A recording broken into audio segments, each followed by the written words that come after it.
Kings, queens, and in-betweens, welcome back to another installment of City Boys Extra Time. On this one, we will be covering Match Day 8 in the MLS. We've got coverage of the Western Conference, of the Eastern Conference, and the interconference matchups that took place. But before we get into them, as always, I am joined by two of my best friends and brothers in this life, Ethan and Grayson. Ethan, how are we doing tonight, brother?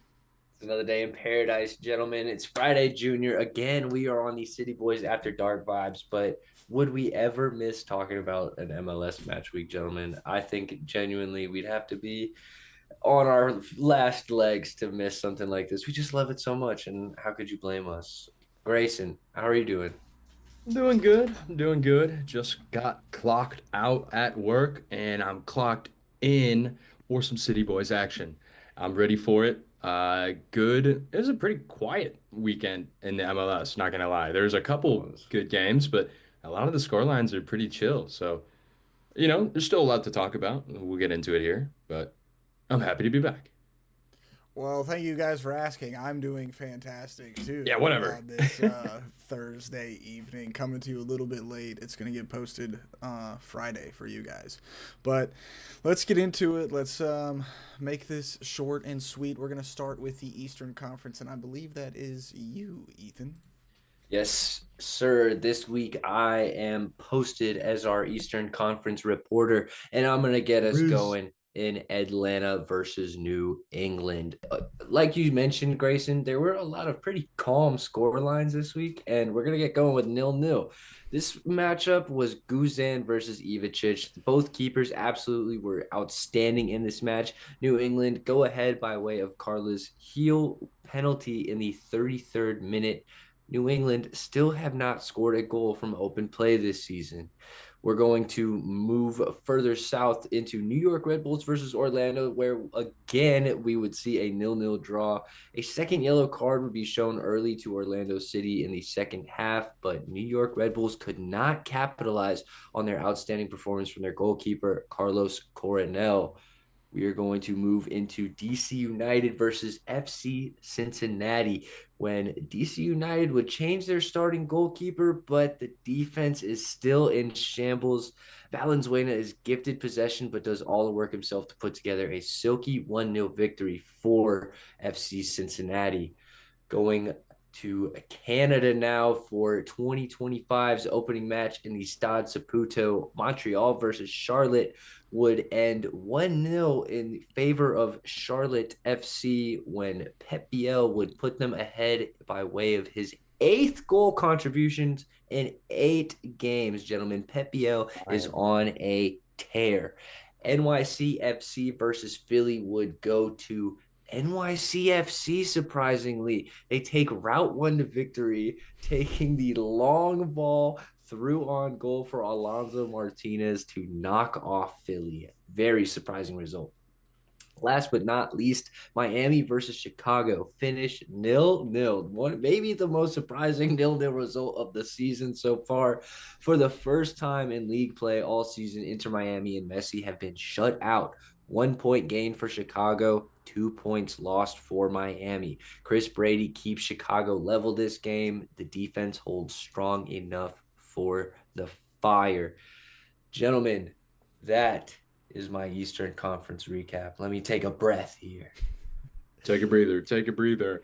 Uh, Jacob, do you have any big moments to talk about from those couple games? I mean, there's definitely a couple to choose from. I'm actually going to go outside the game for I think the biggest piece of news to come out this week is that Chicago Fire are in talks to sign Kevin De Bruyne on a free Yeah, transfer come this summer.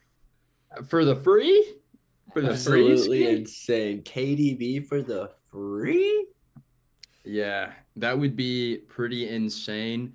Of course, we know that Chicago is looking to make a statement with a lot of new movement. Of course, new head coach Greg Berhalter looking to bring in a lot of star power. He brought in Bamba, Zinkernagel. We got a couple big names, and they were even rumored to be looking at a Neymar signing, and they also mentioned Neymar like signing. And I think that Kevin De Bruyne is on that level of a Neymar like signing. The quality he brings is absolutely insane. So if they do end up getting Kevin De Bruyne's signature, that would be uh, definitely a statement for Chicago. Well, to put it mildly, it would put them in contending status, in my opinion. Absolutely. Adding Kevin De Bruyne to this now fully fledged attack for Chicago would mean a lot of goals. Hugo Kuipers has been on a tear this season, honestly, very quietly as well. And if Moise Bamba can keep it up, then I don't see why Kevin De Bruyne couldn't add 15 goal contributions before the season ends. And that's if he joins in the summer. 15 goal contributions in, I think, what's it, 10 games is when the transfer window would have closed. Yep. In a brand new league, in a brand new country, totally new environment. But that's the kind of quality that he brings.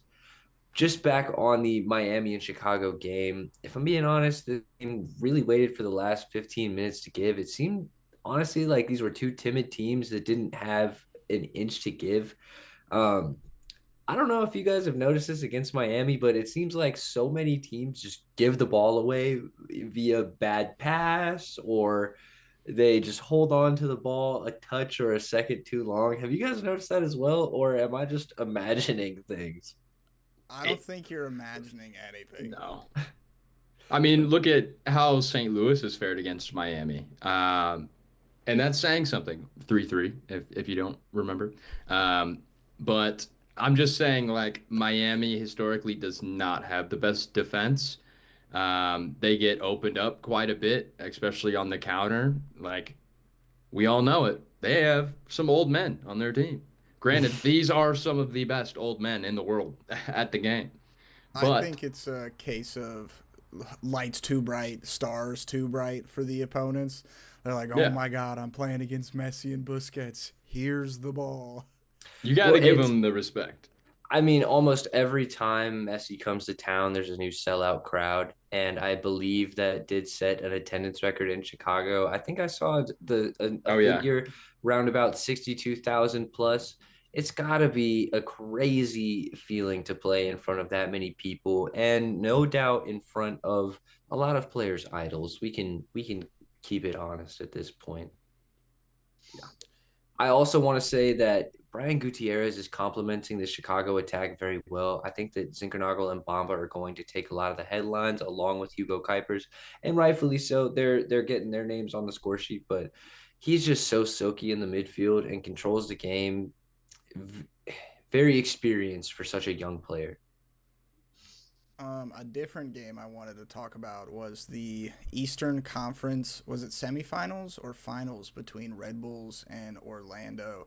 That does end 0-0. That was a surprising scoreline for me. I thought this was going to be a higher scoring, higher powered game than it turned out to be. Yeah, Jacob. At the very least, Orlando City's offense has been flying this season. Luis Muriel has been incredible. I have been singing the praises of Marco Pasalic since match day one. And to be fair to the New York Red Bulls, Chupo Moting would get a goal disallowed in the 10th minute, but Emil Forsberg is also a puppet master for their So team. It good. is hard to understate how influential he is for them. No, yeah. If you watch back almost any New York Red Bull game highlights, the ball is always on Forsberg. Either his shot or his, creating a chance. He's just all over. Yeah, he really is the Red Bulls offense.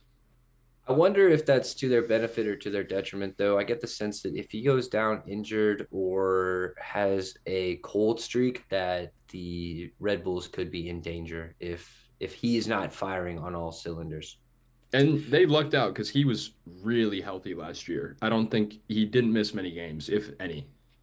I mean, this is something that St. Louis City can identify with right now. Edu Lovin has missed a stretch of games from red card and off the field related items. So yeah, it can happen at any point, and like any good team has to deal with some adversity. Another on the New York Red Bulls is a player named Peter Stroud. Is that Jared Stroud's brother? Yes, That they're is related. Is it a really? brother. Yeah. Another pair of brothers in the MLS. It Brother never League. ends. It never ends. Yeah. On Orlando, though, Luis Muriel is one of the most dangerous attackers in the league. I mean, my goodness, he looks like scoring every time he gets a chance. He makes really creative runs in behind, and it just makes the center back's job so difficult. He kind of had a slow start, but like a player of his caliber coming from Atalanta, a team of just insane caliber. Like they are kind of slept on in terms of the Italian league, but Atalanta often show out in European competitions. And Luis Muriel has been a part of that team for quite some time. So he did have a slow start, but it was his quality was always going to shine through, and he started to take over for Orlando. I think Muriel was on the team and on the field for the match that Atalanta took from City in the Champions League a few years ago. I would have no doubt. Yeah, that sounds right. I personally love the South American brand of soccer that he brings to the MLS. He's very gritty, very. We describe St. Louis strikers as a pest, but this is more aggressive. He's more of an annoyance up front. He He he is a gets into you, CONCACAF and striker through and through. absolutely, I love what he brings to the league, and it's it makes Orlando City an exciting watch so far this season. I want to move into DC United versus FC Cincinnati because I have just got to know what the hell is going on in DC right Yeah. now. 4-0 Benteke, to no start the goal. season. Benteke does not bag a goal, and what happens? They lose their fourth in a row. It just the highest of highs and lowest of lows of Yeah. soccer going on in DC right now. Like you said, Grayson, no goal from Christian Benteke, and that's what it did.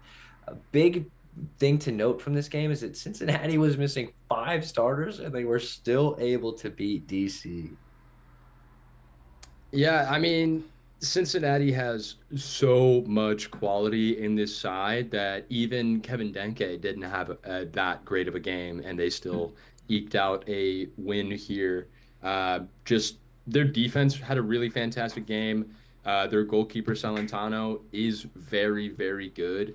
I think he's only 24 years old. I'm honestly surprised, like people don't really mention him as much when it comes to the possibility of a player joining the U.S. men's national team. Of course, we really hear only Schulte is kind of like the only one that's thrown in from the MLS at the moment. But you know, there's a lot of good keepers in this league, and I do think that Roman Celentano is one of those guys.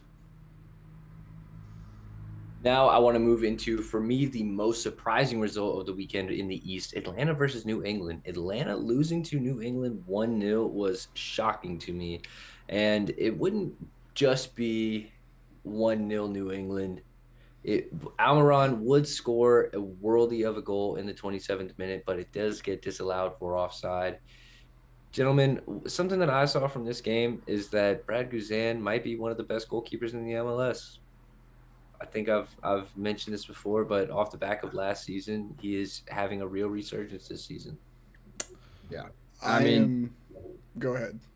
I was just gonna say he doesn't age, man. He's 40 years old. 40. I am laughing because in my preparation to build the scenes, I got the score line wrong on the ticker that's going across the bottom of the screen. So Ethan is correct. The Revolution did win this match 1-0. It was not an Atlanta 1-0 dub. Ah, That one is on me, folks. whatever. I will say, the Revolution, this is their only their second win of the season, but it does come against a good quality team, and it's a 1-0 win where, you know, they grinded it out. So this is exactly what the season's going to look like for New England, in my opinion. They've got to eke out wins, get the 3 points when they can, and if they're getting points off a very good side here. So, Yeah, uh, yeah. Grayson, that's really well said. That is going to be the story of New England season if they can find success this year, eking out wins and taking points off good teams like they did against Atlanta. I've been on Latte Locked Watch all season because he's the league record signing. He deserves eyes on his performances. And while he doesn't find the back of the net, in my opinion, he had a good performance. He hit the crossbar and the post, but I think he really made, or I should say, Ivacic just had a fantastic night. The New England goalkeeper played very well for his side, and Latte Lot had a goal disallowed. So Atlanta probably feeling like they dropped more than 3 points there. You're going to feel frustrated. I would not be surprised if they come out on all cylinders next week. I'll say Next that week, this Latte Lath Saturday. also gave away that penalty that the Revolution would score. So You're right about that. he's That is creating important to note. chances. For both sides. The last game. Yeah. The last game.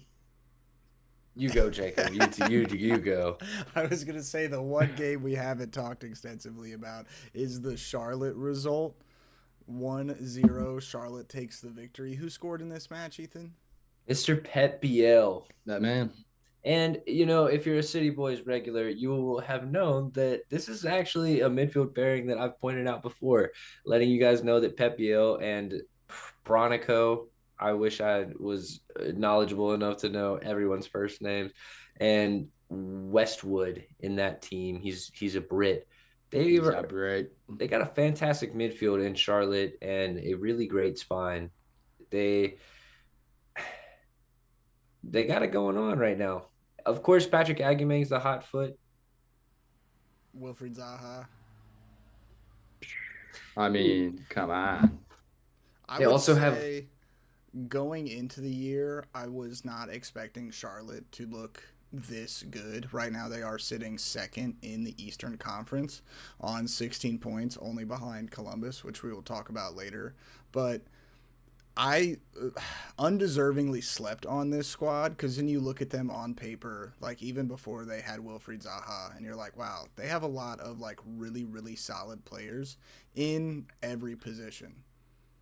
Yep. We haven't even mentioned Tim Ream. Of course, the U.S. men's national team regular, Fulham, almost legend at this point. And I want to point out Kerwin Vargas. He started this weekend and was must-see TV. Very good up the wing. This week, Colombian MLS players had a very good weekend this weekend. And his name is Brant Bronico, to be. That's a tough one. Yeah, cut me a little bit of slack there. This was actually the first game played in the Stade Saputo this season, Montreal's home stadium, after 8 games, which is pretty surprising. Yeah, and if I got to be honest, I think that this was the first time that Montreal looked threatening since Matchday 1.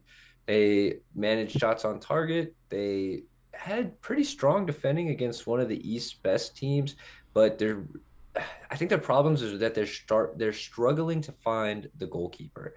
And when you're coming up against Charlotte, you're getting one of the league's best in Chris Kalina. However, if Charlotte can manage another performance like this, they might find themselves in the win column. Jacob, there is actually one last match we haven't talked extensively about, and it's one that was pretty surprising for me in New York City FC and Philly. Yeah. This season, Philadelphia have pegged themselves as favorite. They set the bar pretty high for themselves coming right out of the gate. And so I have put them down as favorites pretty much in whatever game they're playing now. So when they go to Yankee Stadium and drop points against New York City FC, I was pretty surprised. New York City's goal does come on some potentially questionable goalkeeping from the young Philadelphia goalkeeper. He comes quickly off his line to try and cut out the long ball to Alonso Martinez. The much more experienced striker just takes it around him and does the easy work. I think maybe Andre Blake does a little better there. However, I think New York City FC just are an opportunistic kind of team so far this season. They have a lot of good quality in the side, but they haven't exactly started running with it yet. And since I want to say like match day 4, Philadelphia have hit kind of a couple bumps in the road. They were sitting very pretty top of the East. Now they're sitting in 5th, having dropped a couple matches. But still not one to sleep on. Like Hmm. I wouldn't want to see Philly, specifically at home in Philadelphia anytime soon. No, that's never going to be a conducive environment for a good time, Jacob. Also, I have to point out Quinn Sullivan's still looking very dangerous for Philadelphia. He just seems like he is right on the brink of a breakout year. I will say as well that despite dealing a starting midfielder in Daniel Gazdag to the Columbus Crew, an Eastern kind of rival, by the way, they still Crazy look word. strong in the midfield because Hmm. Daniel Gazdag, I mean, he just slid into the top team in the East. All right, an undefeated team. That takes a lot of class, and to dish that says a lot. I also think that it displays an air of confidence about Philadelphia. They sent Jack McGlynn and Daniel Gazdag to two different teams this year, guys. Those are two high quality MLS midfielders that they were like, all right, bye. We We're got Indiana Vassilev. We're good. yeah. But that wraps it up for my portion in the East, gentlemen. Like you said, not too many goals this weekend, Grayson, but still pretty eventful. Not a Yeah, ton of movement in the table either. I'll take us through it top to bottom. You've got Columbus undefeated sitting in first place on 18 points. Charlotte in second place on 16 points. Cincy also on 16 points in third place, with Inter Miami a surprising fourth place at this stage in the season. Philadelphia underneath them, Nashville 6th, Orlando 7th, Chicago 8th. Chicago with a little bit of a drop off since the last couple weeks, but still sitting in a coveted playoff position. New York Red Bulls in ninth, followed by their sister team, New York City, in 10th, with Atlanta surprisingly in 11th place. New very. England, DC United, Toronto, and Montreal would round out the bottom 4 spots in the Eastern Conference. Now, next, I think is going to be a little bit more fun to talk about. The score lines are a little bit juicier in the interconference matches that took place. And Grayson, I believe it is you who are taking us through it. Indeed. We'll start off with something that does not prove Jacob's point at all. We'll start off with the 0-0 draw. Save the best for last. Yeah. Come on now. This game was very tense, and to me, this 0-0 shows that Toronto is slowly starting to find their rhythm and exactly how their offense is going to run, and how to effectively create chances. Another great game from Bernadeschi.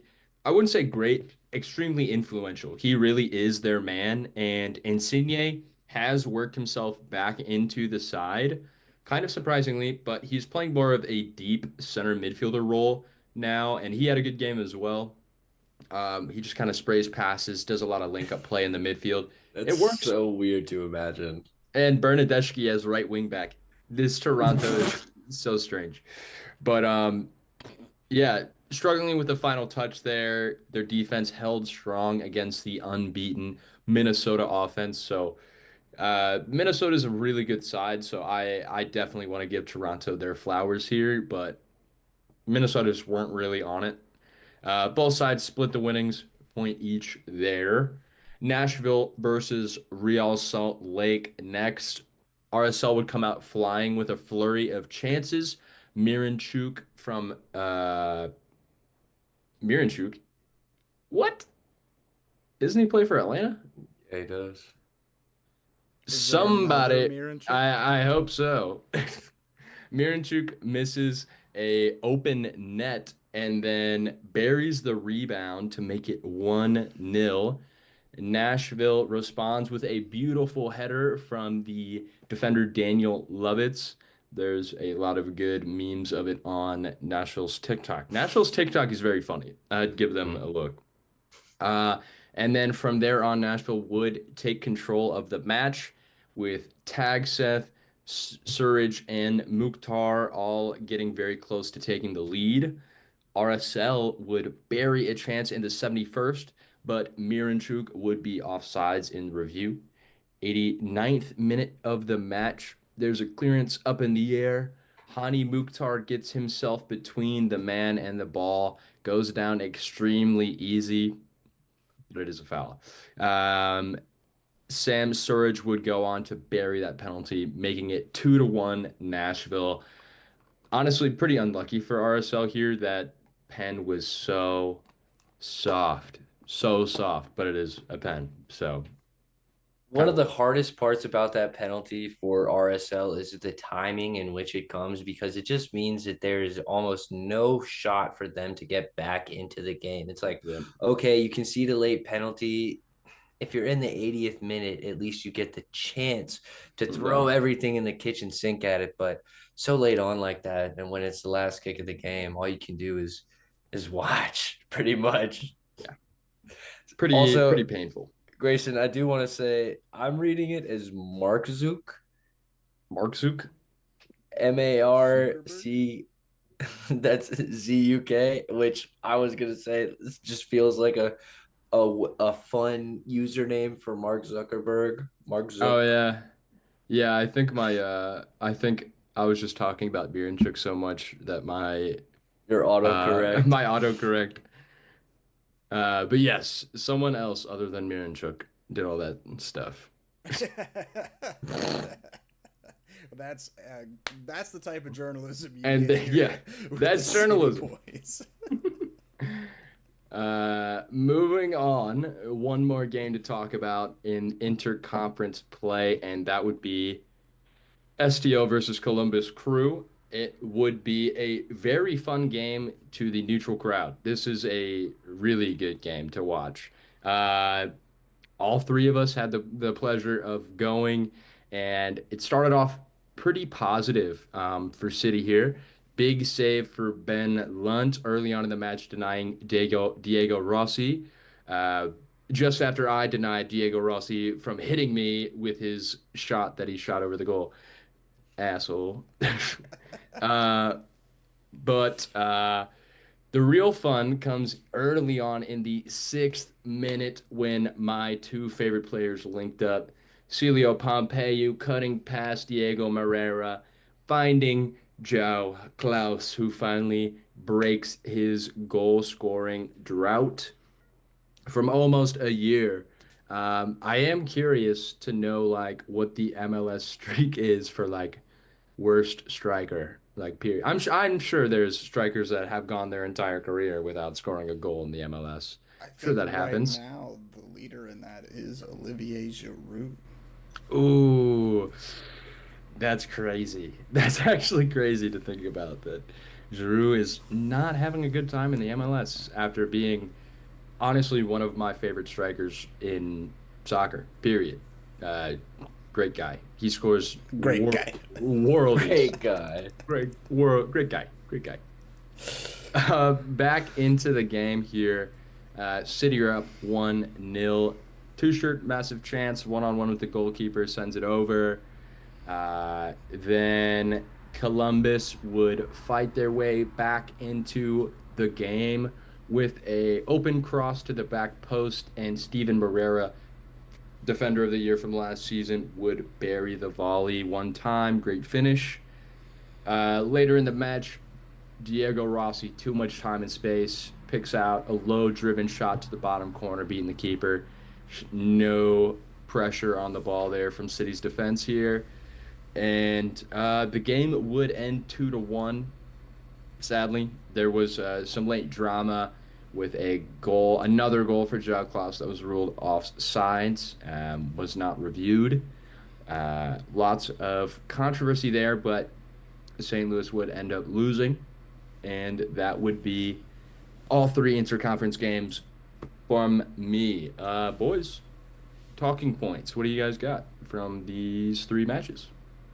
I think we should start with the game you started with, the 0-0 draw, Minnesota being a dominant side this point into the season with the likes of Yaboa and the other striker's name. Aloha. Thank you, Oloashe. Not being able to score against a lackluster Toronto side to this point, I think says more about Toronto starting to figure it out, even though they've got some of the best Italian wingers playing out of position. Yeah, that's so weird. Um, I guess he so played striker last week. Bernadeschi did, but yeah, but as a left wing back, and then you've got Insigne, who is a notorious striker slash left wing playing deep lying center mid, is what it sounds like. yeah. I think this match says more about the quality to come from Toronto than it does about Minnesota dropping points. Yeah, I have no doubt that Minnesota is a very good side and will continue to be a very good side. Of Mhm. course, bad days are going to come, and if their bad day is drawing, then they're going to have a really good season because they're still undefeated. So, go I don't ahead. think I have much to say about that game. I do think that in the Nashville game, there was a cool moment between Hani Mukhtar and Sam Surridge when the penalty was awarded. I think it looked like Hani Mukhtar was going to step up and take it, but he hasn't had, well, I don't think anyone has really had success from the penalty spot for Nashville so far this season, but he does give it to Sam Surridge because he's missed a slew of penalties this year, and it was good to see Sam Surridge hit the back of the net. It seems like Nashville are starting to fire on all cylinders after definitely stumbling out of the starting gate. Yeah, I agree. They have a lot of quality in that side, and it's definitely starting to show itself now. So if you are in the run of games to face them, I would be a little worried. I like looking out for them because I feel like it was a hot take when we predicted that they would make it. I think all three of us predicted that they would make it into the playoffs this season. And Yeah. after they started off 0-3, I was like, oh, Yeah. oh, that take is looking real hot right now. But seeing them now, I feel good and like they'll get in still. Yeah, yeah, I also think Real Salt Lake is exactly who they are. They're not the greatest team in the MLS. They're not a poor team by any means either. Mm. They have quality in that side, but they don't really strike fear into their opponents going into matches. And this isn't like a shot at Real Salt Lake or your fans. I think you guys would agree as well that the team isn't where it needs to be to compete for a championship. But almost stealing points off Nashville is, yes, it's a loss, but it's also got its benefits. There's a win somewhere in there that you can take from this match. And speaking of wins that you can take from a loss, St. Louis City, we all kind of agreed that there's a weird kind of optimistic feeling about this loss for St. Louis, and that's because I think mainly because João Klaus scores finally and looked to be scoring a couple of times. Um, so and of course St. Louis's main flaw this season has been our offense. So it's nice to see something positive coming from this match. You know, we created a lot of good chances late on in the match, but once again, it's that finishing. And if we can get one of our strikers scoring, and it's the one who hasn't scored in forever, then I have no doubt Simon and Cedric are coming next. I it's gonna happen. All of these guys have such good quality. We saw it at the end of last year. Betcher and Teuscher just knocking in goals whenever they needed. They weren't the cleanest all the time, but they're hardworking players, blue collar. They'll bury the ball however they need to, and you know the offense hasn't been great, but I do believe that we will come good at some point. Well, if I told you that a team that hadn't scored a goal in 3 games was coming up against an undefeated team, which team would you think was going to win? So for St. Louis City to not just play well, but score their first goal and cut that drought, but they also had goals disallowed late that could have leveled the game. We had chances that made this a winnable game for St. Louis City. So I think that's why we feel some kind of optimism, Grayson, because Yeah. realistically going into that game, we were not expecting a win. And while the result definitely didn't go in our favor, there are some positives to take away from that game. Yeah. So looking at the table here, that would knock Columbus, of course, to the top of the East. Let's see. Real Salt Lake are not. They're fine. They're in 10th place on 9 points. So they can still shoot up the table here and there. Nashville steady climbing up to 6th in the East. Minnesota, of course, still on top. They're in 2nd in the West. Toronto still down low, sitting in the very bottom of the uh, West, or very bottom of the East there in 14th place.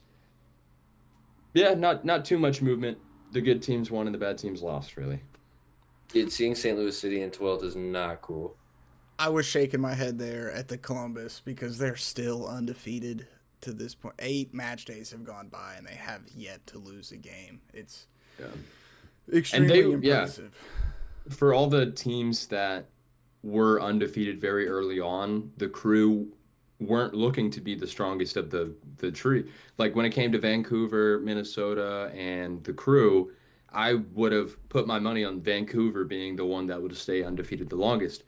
The Crew have like steadily grown and continue to grow, and I think that's on the quality that they have in the management office. Like one of the best managers in the league, no doubt, and they have so much quality in that side that even though they started slow, they were getting 1-0, 2-1 wins. Mm. Those points out up the same as a 5-1 win. So they're just getting the job done. Columbus has Miami next week, so those are the last 2 undefeated teams. Something's got to give. If you guys tie, I swear to God. Ooh, yeah, I that's wouldn't put boring. it past them. Yeah. Well, Just a spite. let's jump into the Western Conference, which, if you've been following along, Ethan did the East, Grayson did the Inner, so that means I've got the Western Conference for this week. And this one had a flurry of goals. We're going to start in the Portland versus Kansas City match, where Portland would go on to win this game 4-2. Kevin Kelsey with a brace in this match, and if you are looking to get on a wagon right now, Portland is definitely one to consider. They have been on a streak in these last couple of weeks. Moving into another California rivalry, LAFC goes against San Jose, beats them 2-1. Denny Bouanga, talked about him last week, hadn't bagged his first goal of the season yet. He listened, and he scores in this match. San Jose's lone goal did take place in the 95th minute of this match, so kind of like a consolation goal. Yeah. Colorado would go on to beat San Diego FC 3-2. That's a big one. Despite San Diego's keeper Dos Santos literally standing on his head for this match, Colorado had a phenomenal middle 30 of this match, scoring all 3 goals between the 30th and 60th minute, and that being enough to take home the 3 points for them. A little bit more boring, but definitely a surprising result as of late. Seattle beats FC Dallas 1-0. This stops the skid for now for Seattle, but with injuries and difficulty of schedule coming up for them, hopefully, if you're a Seattle fan, you can continue to get points off of better teams. Then the big one of this week is the Vancouver versus Austin match. This match ends 5-1 in favor of Vancouver. The best player from the weekend, and Ethan's hot take, best American striker in the MLS, Brian White, bags 4 goals in this match. Rude. Austin does get one back in the 90th minute, but by that point, it literally meant nothing. And that's all that there is for the Western Conference matchups this week. Gentlemen, where do we want to start? For me, it has to be with my pick for the best American striker in the league right now, because 4 goals in a match, I don't know the last time that's been done in the MLS. Regardless, it is an unbelievably impressive feat. Not to mention, it's not just Brian White, okay, but he's been the most productive player on their team. The Vancouver Whitecaps are unbelievable to start off this MLS season. I would have never put them at first in the West and no signs of slowing down when this season started. Yeah, looking at his FOD mob is just insane. He got a 9.9, four little soccer balls next to him. That's too many. That's too many, man. You're What's a doing too guy got much. to do to earn a 10.0? Dude, for real. Come on. He even let someone else take a penalty, so he could have got 5. That's absurd. And this is all not to when you see the score line of 5-1, you can't help but feel like the goalie for Austin was probably having a howler. But watching the highlights of this game, because I had to tune in to see Brian White do what Brian White does, I was impressed at Brad Stuber as well. This game could have been like 7 Yeah. or 8-1. It felt like Vancouver just, yeah, They just shit on him. This yeah, was they pulled out a can of definitely whoop ass. a defensive misplay by Austin this week. A lot of the goals came from one really, really good intricate passing plays from Vancouver that get finished off by Brian White. And the other issue is I didn't see a single man marked in the box. It felt like Brian White was constantly open in the right spots to just bing, bing, bing, bing, forward past the keeper. That's funny. I think the other big scoreline for me in the West is Colorado beating San Diego, 3-2. Pretty crazy scoreline. I think Colorado is a good side. Of course, they do have their flaws. They lost to Vancouver last week. They've lost to Portland, but other than that, they've played pretty decent sides and taken points off of them. I think Colorado is just kind of a streaky team. I think they're good quality, but I mean, we saw them against St. Louis earlier this year, and I really just wasn't too impressed. I think it was an off day, and at the time, St. Louis City's defense was superb, so they weren't getting past it regardless. But Mihailovic is finding his form. Uh, Navajo is getting some goals now. So I think Colorado is a team that's also kind of picking up the pace. And San Diego, I mean, we've everyone's talking about San Diego, such a good side. And of course they're going to slow down at some point. This is just one of those games. San Diego was working to get a point from this game. They did score their second later in this match, trying to steal a point basically from Colorado. But I think Colorado is one dynamic piece away from being like a true championship contender. Mm, I think you're right, Jacob, because they do have a certain Zach Steffen in net, and he's kind of becoming a recurring character over here in my corner, at least, just because I I can't stop talking about his performances, I feel like. And I think I've come to the conclusion that so far this season he's doing good. I actually had a nice conversation with someone on TikTok today just about this exact topic because he thought Zach Steffen sucks. And I was like, well, let's Let's let's talk about look. that. Let's see if he sucks. Zach Steffen has 3 clean sheets so far this year. The goal difference in Colorado is 0, but he is paid $900,000. Now, gentlemen, when I see the goal difference, it's in my opinion not the greatest indicator of the goalie's performances because he's only conceded 8 goals so far this season. That's an average now of 1 per match, and Jordy Mihailovic has been carrying the Colorado attack through this season. He has 5 of their, I want to say, well, if the goal 8. difference is 0, 8 goal contributions. Very simple math there. I know Navajo has a couple, and I think there's only one other one. So, look, it's not just that Zach Steffen has questionable moments because hey, we've all seen the blunders, the passes that have led to goals, the poor passes. I'm not saying that he's a distribution king, But as far as shot stopping goes, I rate Zach Steffen, and that's where I stand on that. I'd have to say his distribution is good. I think that's the whole reason City got him is for his distribution. Um, I His think, footwork is good. He's definitely better with his feet than your average goalkeeper, and passing him the yeah, that's what ball I said. is not the worst thing you can do. I just don't rate his passing ability, which is what I think of when I say distribution. The wagon team that I wanted to talk about, a place I used to call home, the Portland Timbers.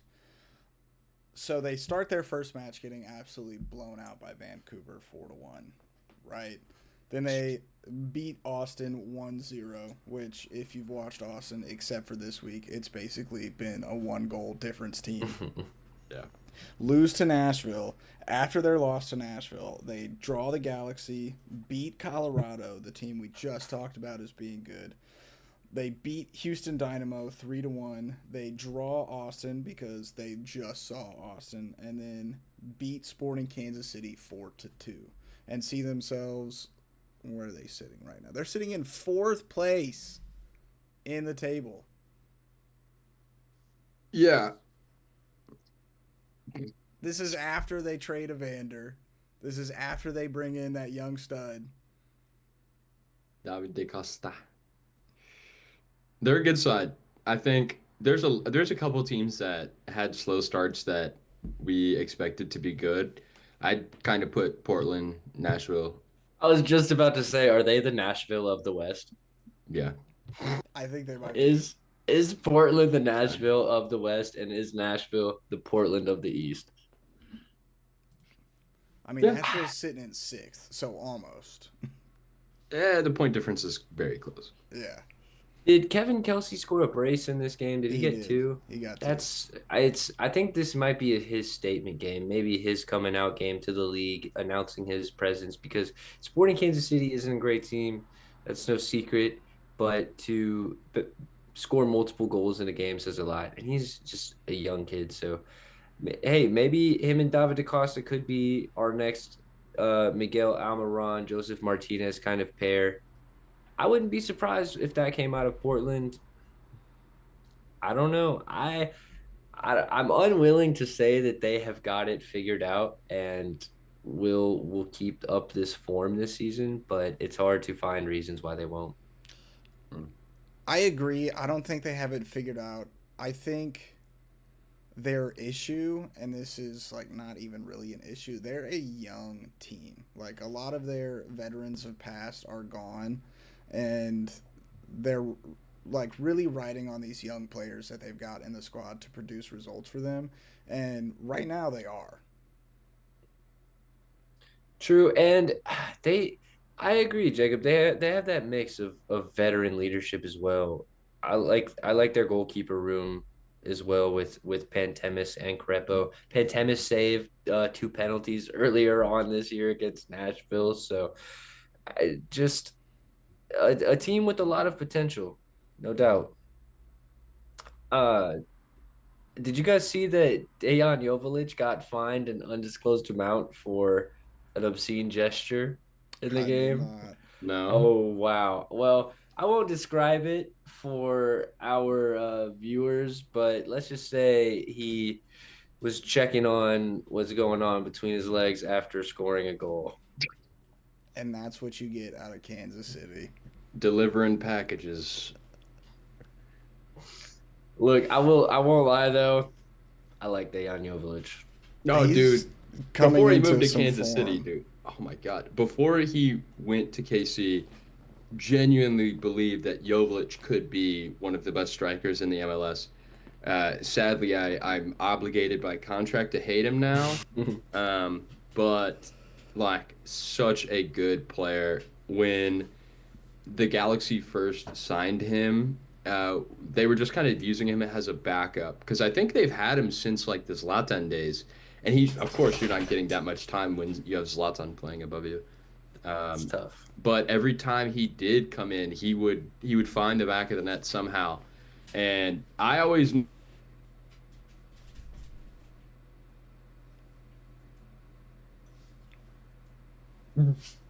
What did he always? What did he always?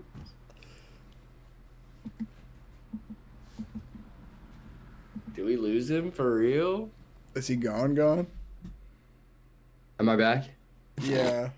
Okay.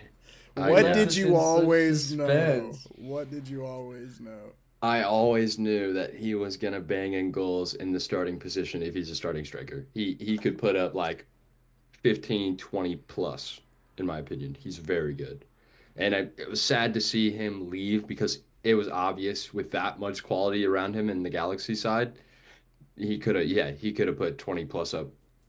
In Kansas City, I don't know. He might get I think he will get 10 plus, but I think it's he gonna be a scored lot in harder. his last 3 matches. Yeah, I think he's on Yep. 3 or 4 goals so far this season. So I'm thinking 15 to 20. We'll see. I think that's a fair shout for him. Agreed. Agreed. Denny Bouanga getting off his scoreless drought to start the season for LAFC, handing San Jose honestly a pretty How big disappointing loss. I had hopes this weekend that San Jose was gonna find their form from the start of the year and Mhm. take points off of LAFC, but this was just your typical LAFC take it to you, high pace, Denny Bouanga masterclass. Yeah. Yep. And a very underwhelming way to follow up a 6-1 victory if you're San Jose. I This team is pretty inconsistent, Yeah. it seems like. Just, they're putting together a 6-1 victory and then losing. Only We'll scoring in see. the 90 plus 5 minutes of stoppage time. Any other games from this Western Conference matchups you guys want to talk about?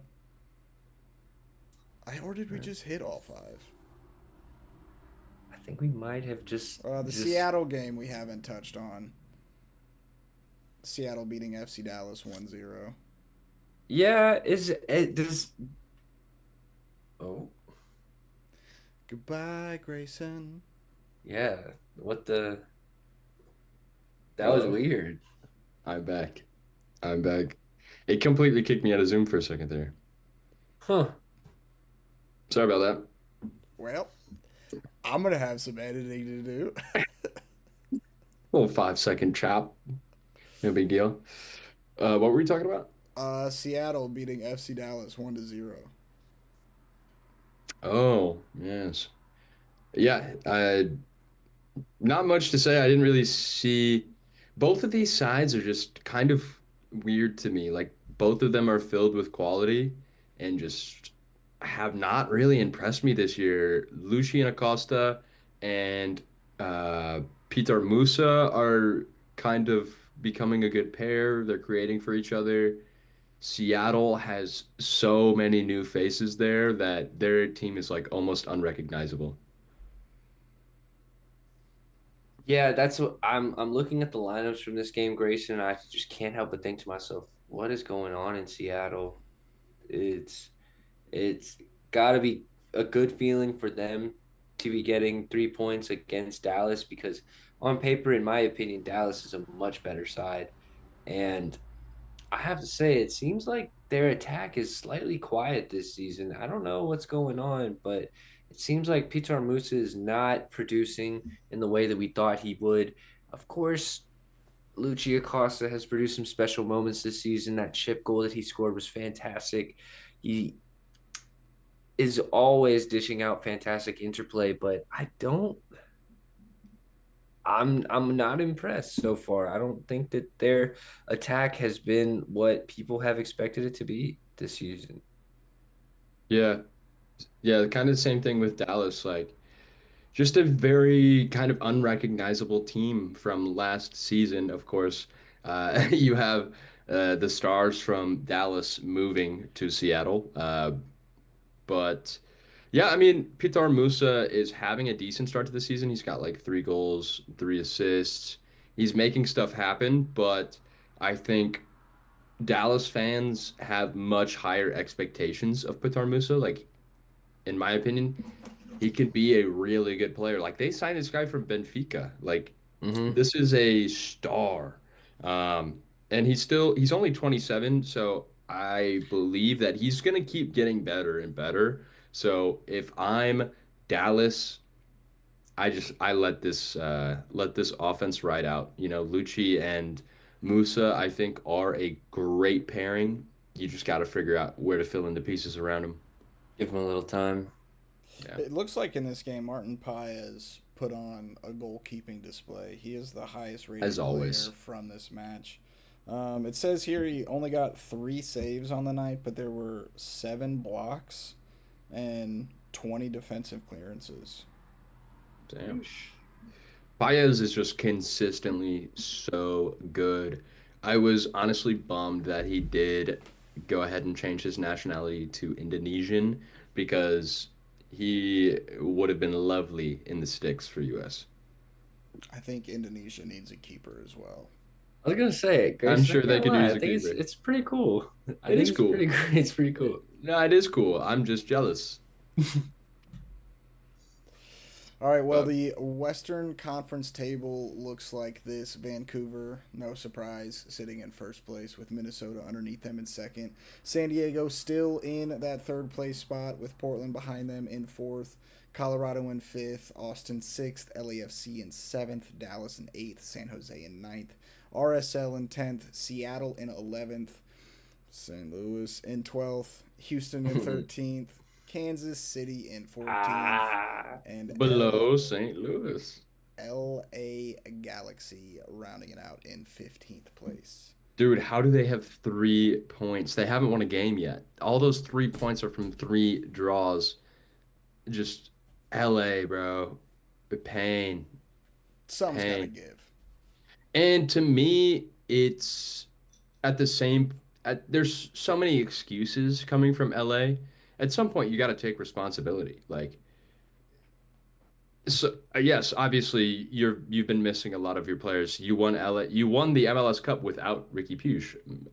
Let me point that out. Of course, he did get you guys there, but you won the one without him. Paintsil, Peck, like you have both of these players now. No more excuses. You're just a shit team. Figure it out.